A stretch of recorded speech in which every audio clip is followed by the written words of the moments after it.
I, Apollo, Jehovah's son, proclaim an age when man on earth did not consider harmony, or symmetry, or music, as gods. And Jehovah's voice came to me, Apollo, in the Etherian firmament and place of Ptimus, saying, Apollo, my son, you son of Jehovah, and god of Suphid, god of Donga, and god of Ta, behold the red star, the earth, she comes through your dominions. Go to her with a sufficient number of your hosts, and give her a new god, and call his name Apollo. Behold, neither men nor angels on the red star, the earth, comprehend the harmony of my works, the works of your Jehovah, and because of their own disharmony, they deny me, being blind to my person. Go, therefore, my son, my Apollo, and make them idolaters of harmony, symmetry and music, for a long season, so they may become organically attuned from the time of their birth upward.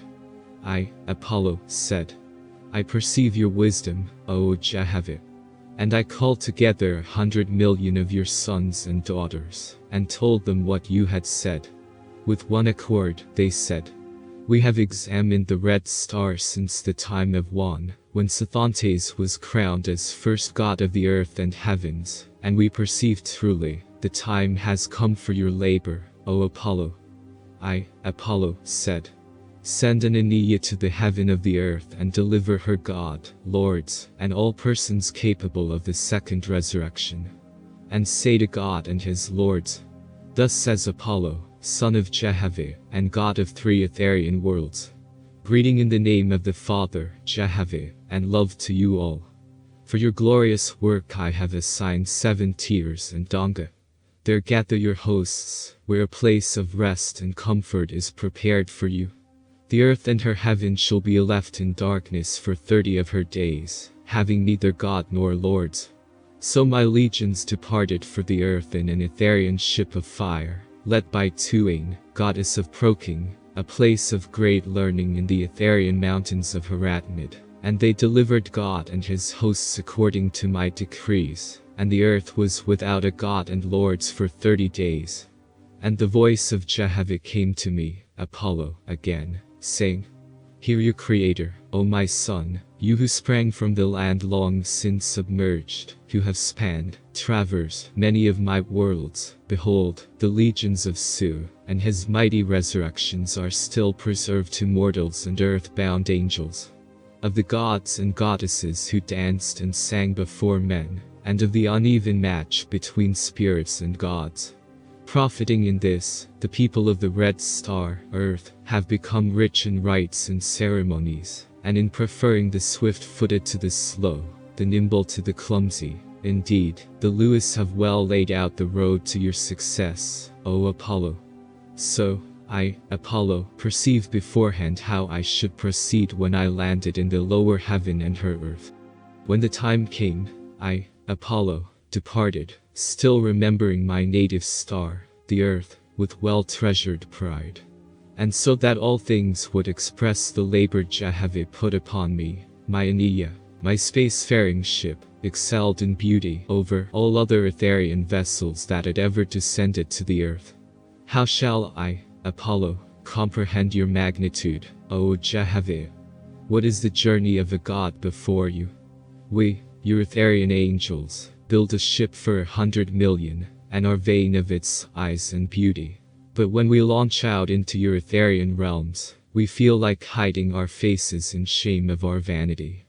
We sail through 1,000 of your crystal worlds and talk of great distances, but the mirror of your boundless creation lies before us still. We recall the red star, our native home, the earth, a single gem amid the countless millions you, O Jehovah, have cast into the universe, and we are speechless, because of your awe-inspiring extent. Where have you not excelled yourself, O Jehovah? In one moment, we, your Etherian angels, perceive your vastness. In another, your microscopic hand in the smallest etheric wave, and in the spear of grass down on the swift corporeal stars. We applaud you for your handiwork, and yet before our thoughts have gone over even the smallest part, you turn our eyes inward to the soul of things, an endless wonder. How shall I, Apollo, comprehend your designs, O Jehovih. You take me back to the time your angels came and stood man upright, saying, Be a man, and be a woman. But they would not. Again and again, O Jehovih, your pitying hands stood them up, those belonging to humanity, and your voice came, saying, Talk, O man. Come, and you shall help perfect yourself. But man was slow in perceiving wisdom. He loved that which came to his flesh. I, Apollo, remember the earth, O Father Jehovih. Men and women with long hair hanging down, and hands with claw nails, fierce and warlike, and hair in tufts and short curled, whose eyes were drawn down like a lion's, and mouth wide and falling open, like a dog that is tired. Therefore you have called me, your Apollo, O Jehovih, and I perceive your double purpose. For man left alone would select and mate, and evolve to terrible war. And you store here an idol to unfit him for cruel deeds. So, from your Etherian realms, where for 50,000 years your gods and goddesses had trained me, Apollo, to comprehend the discipline of your created heavens, I came, descending, down to the red star, the earth, where you first quickened me into being, so that I could fulfill your mandates. O Jehovih, your hand took me, your Apollo, up, your hand sent me down. I had learned not to fear.